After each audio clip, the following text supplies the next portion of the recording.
Aqui no nosso estúdio, aqui do Notícia da Manhã, a gente conversa a partir de agora com o professor Washington Bonfim, secretário estadual de Planejamento aqui do Piauí. Bom, seja muito bem-vindo. Cientista político, já foi secretário de Educação do município, né? Tem uma ampla experiência. Também. De planejamento também, exatamente. Tem uma ampla experiência aí na gestão pública. E a gente vai pegar esse gancho já, secretário. Seja muito bem-vindo. Bom dia. Obrigado.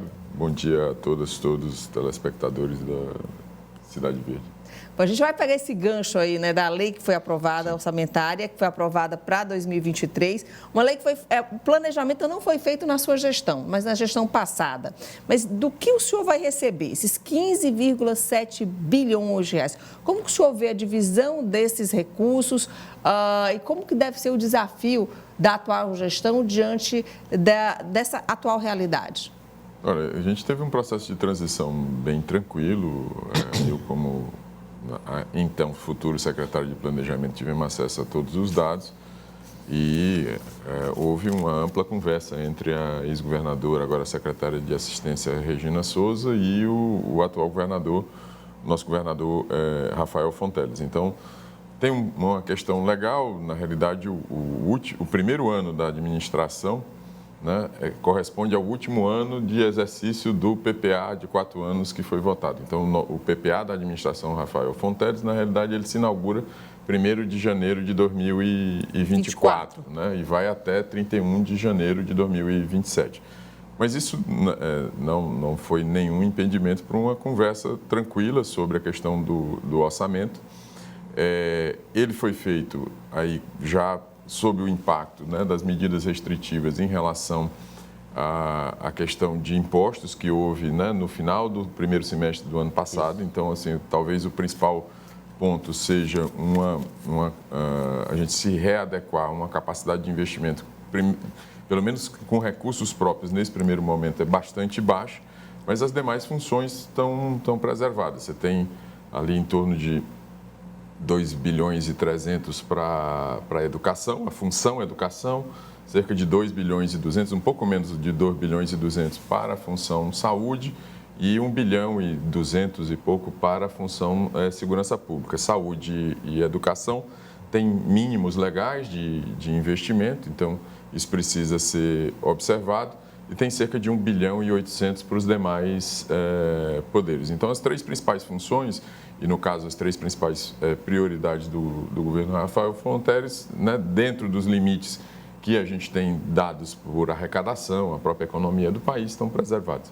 Ontem o secretário da Fazenda, Dr. Washington Emílio Júnior, admitiu aqui planejamento de novas linhas de crédito, financiamentos externos como maneira, ele até defendeu, o Estado não tenha o volume de recursos para grandes obras, para grandes investimentos, ou grandes projetos, não só obra física, mas grandes projetos. É preciso que tenha esse dinheiro imediatamente para depois pagar parceladamente. E aí entra o papel da operação de crédito, do empréstimo. Como está a articulação, planejamento e fazenda para definir essa estratégia de novas operações de crédito? A gente tem tido, o Emílio, eu temos tido reuniões com o governador, outros secretários também. Ele tem demonstrado essa preocupação com a questão da capacidade de investimento do Estado e apontado na direção da questão de construção de operações de crédito. A construção das operações passa pelo planejamento, né? Então, a gente está com a equipe montada, preparada para as determinações do governador. Obviamente que aí, como é que eu posso dizer, a questão em que vai ser investido, isso é um ponto que ainda a gente vai discutir, mas diante da conjuntura difícil que a gente tem, especialmente nesses primeiros 90 dias de governo, essa é uma alternativa. Banco Mundial, a gente tem 2 operações no âmbito da CEPLAN e tem uma operação no âmbito da Cefaz.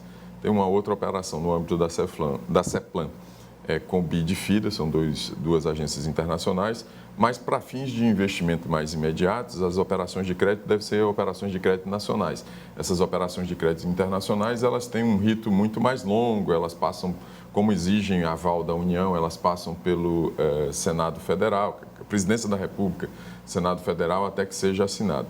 A gente tem uma operação com o Banco Mundial em processo mais adiantado, em que já se discute o contrato, uma segunda ainda tem um percurso ainda maior para ser feito. Então, as operações de crédito nacionais, elas, nesse âmbito de restrição orçamentária, como elas são bem mais rápidas e as garantias são locais, então você tem mais condição de ter acesso ao recurso de maneira mais rápida. Secretário, se fala muito no plano de governo do governador Rafael Fonteles a ampliação de escolas de tempo integral, inclusive criação de pelo menos 100 escolas.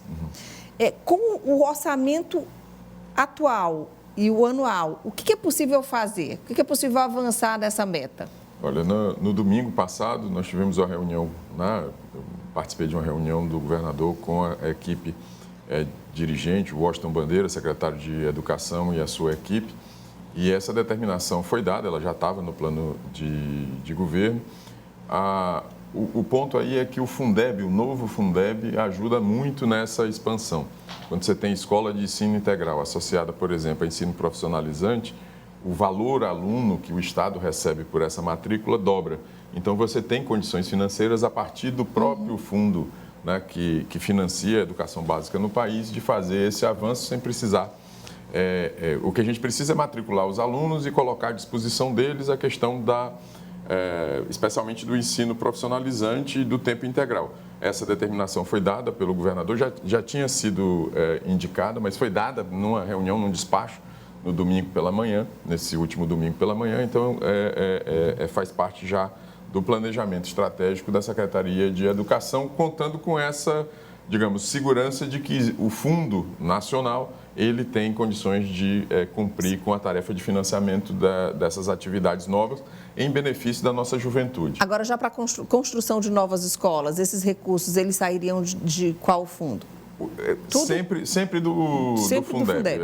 As modificações que foram feitas no Fundeb de 20 para 21 e implementadas agora no ano passado, de 22, elas apontam na direção correta, né, de um financiamento estável, né, e ele já não virou realmente um financiamento estável para a função educação pública, né, no orçamento dos estados, dos entes federados.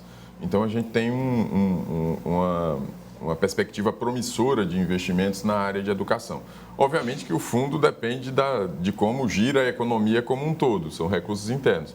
Mas se espera que esse momento, digamos assim, mais complexo da economia brasileira se desanuvie, pelo menos aí nesses primeiros 6 meses do governo Lula, especialmente, porque aí tem muita coisa que depende da política econômica do governo federal. Intercâmbio com os municípios, já há uma expectativa muito grande, secretários de prefeitos, municípios, lideranças do interior e também da capital, em relação ao padrão de parcerias que serão estabelecidas com o governo do Estado. O que está sendo pensado nesse campo?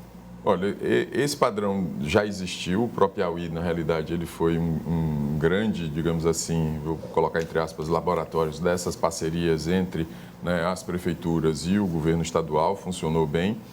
E parte, por exemplo, dessas operações de crédito deve ser direcionada para reforçar esse padrão de relacionamento estreito entre a administração estadual e as administrações municipais.